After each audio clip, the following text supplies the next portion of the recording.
Hello and welcome to another review by Flight Sim Global. I'm Tom and today we'll be taking a look at San Jose International Airport developed by Orbx for prepared version 4.5 and up.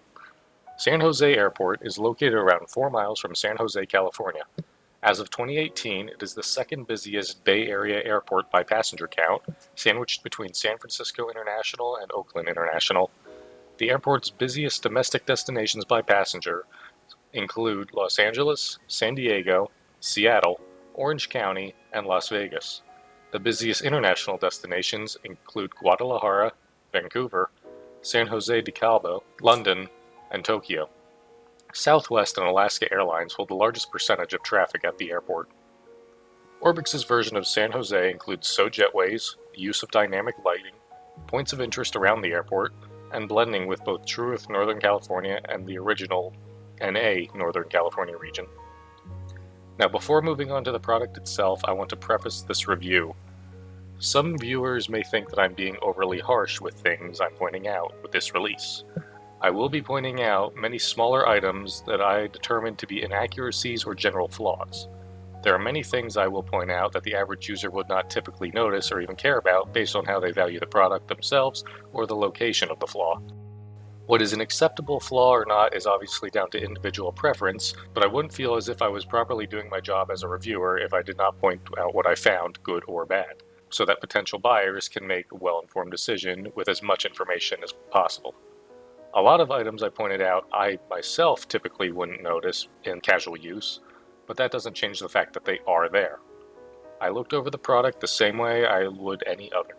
Now, let's get into it. Beginning at the airport terminal as I usually do, I have to say that the airside section of San Jose's terminal isn't the most interesting in the real world, and the developers have certainly captured that. It's a mostly gray facade with bluish-green tinted windows that make looking inside rather difficult.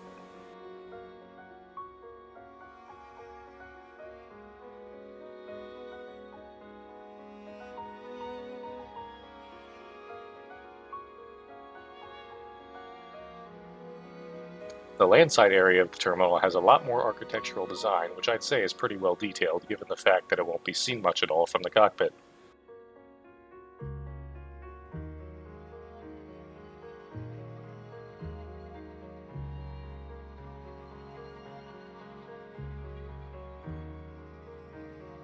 All in all, I'd say the texturing and modeling did a pretty good job in capturing the look and feel of the terminal buildings.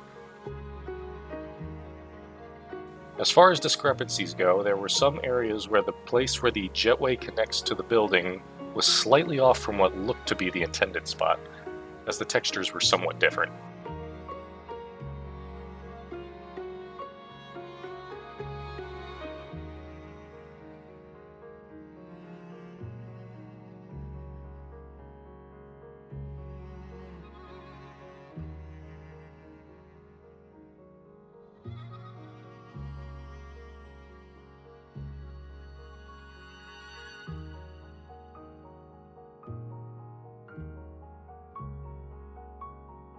There were also several instances of the external stairs leading to the extension the jetway connects to is poorly aligned, leaving gaps or clipping in.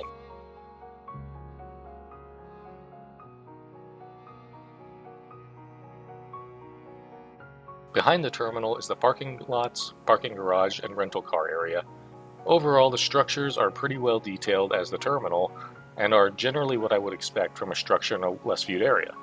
I did think the way that the parking garage was designed was particularly clever, the way a black flat wall was recessed behind the main gaps in the wall to both give depth and still appear like a dark garage without having to populate each level with cars.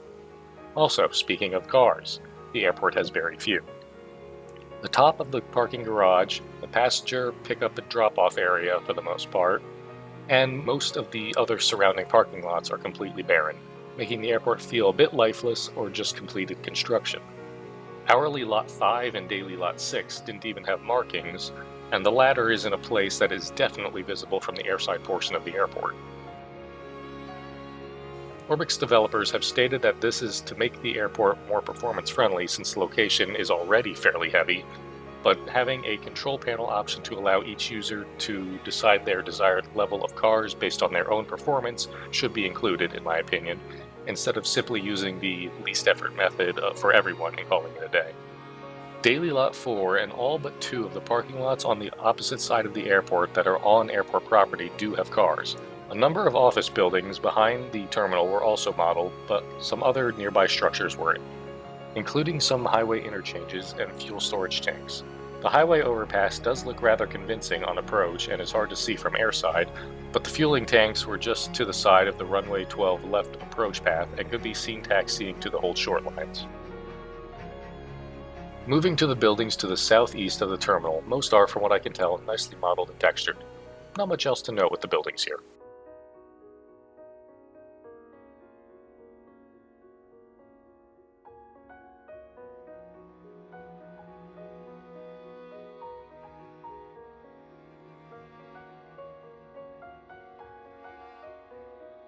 Most of the general aviation activity takes place on the opposite side of the airport. This is where many hangars and FBOs are located. Again, none of the buildings have any particularly impressive architecture, but the modeling and texturing looks to be accurate.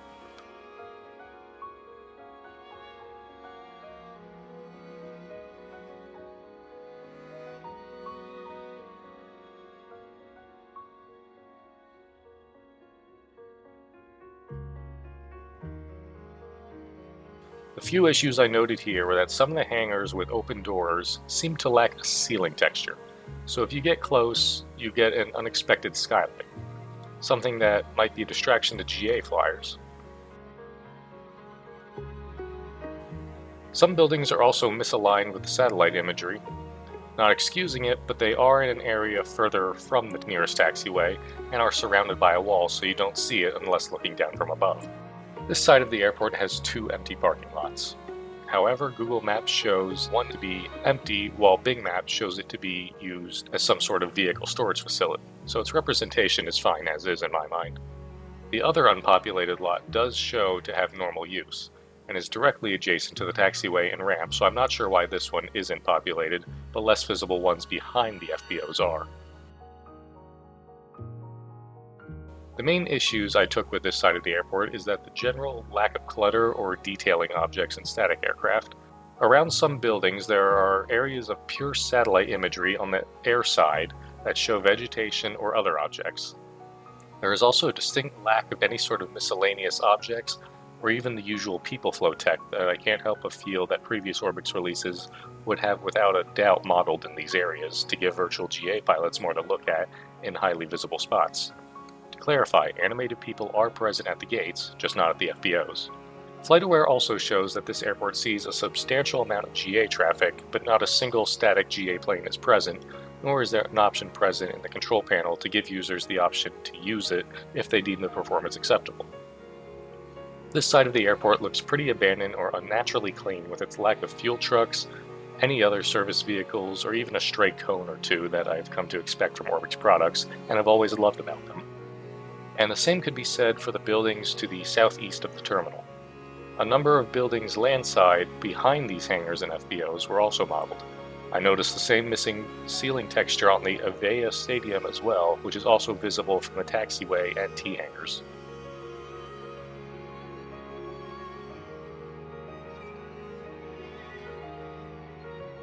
Next, we move to the ground textures. This is the main section that I feel some will feel I'm being too harsh. But again, I'm just pointing things out and giving my personal opinion. You decide what is and isn't important to you. Overall, the ground textures are pretty good. The grassy areas use satellite imagery with some 3D grass objects, and the taxiways, ramps, and runways all have custom texturing and hard surface modeling that looks representative of the airport when compared to Google and Bing Maps. The areas of different coloring present on Google and Bing Maps are represented appropriately. However, the markings break down upon further inspection. There are several instances where taxiway signs are misaligned with their concrete placement in the satellite imagery.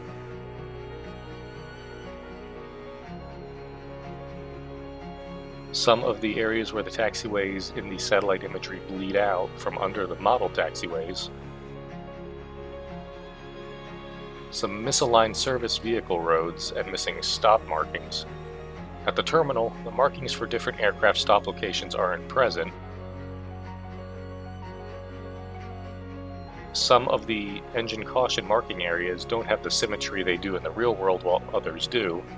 The service vehicle roadway is too far from the terminal, and the one side passes through the jetway extension support columns. Some of the lines are unusually crooked in some areas, while others have the wrong color pattern. On a taxiway leading to the runway 12 left threshold from the FBOs, the taxiway lines don't smoothly bend around the curve like they should. They're instead jagged and uncentered, and the line separating out the circle pattern isn't the right line type. The surrounding satellite imagery doesn't blend that well with Orbx's own Northern California region, and is fairly noticeable during the day as the color palette seems more vibrant and there are a lot more trees. I do not own Orbx's True Earth Northern California, so that was not tested. At night, there are several areas with missing night textures, namely some highway bridges next to the approach paths. While I haven't been to the airport at night myself, I can't help but feel like the terminal buildings are too dark. The lighting from the windows is nice, but they don't shine on anything or light up any surroundings. The floodlights shine very brightly on the gates, but none of that light reflects back onto the buildings like I expect from a concrete surface. Looking at videos online, the buildings are lit up very well in comparison. The opposite side of the airport sees next to no lighting apart from a few building windows. This seems very unusual as most of the hangars on this side do have lights that would light up their sides, and the parking lots do have light poles. This side of the airport is just a black hole. Videos online also show how lit up the area is in reality. The videos that show both of these areas can be found in the video description. Also of note, the real airport has blue taxiway edge lights in most places.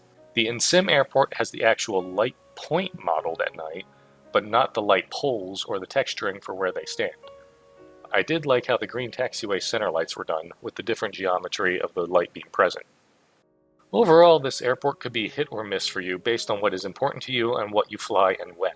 I personally can't help but feel like there are a number of items that a lot of typical by-the-book simmers would notice when flying in and out of this airport, and even some stuff very casual simmers would notice.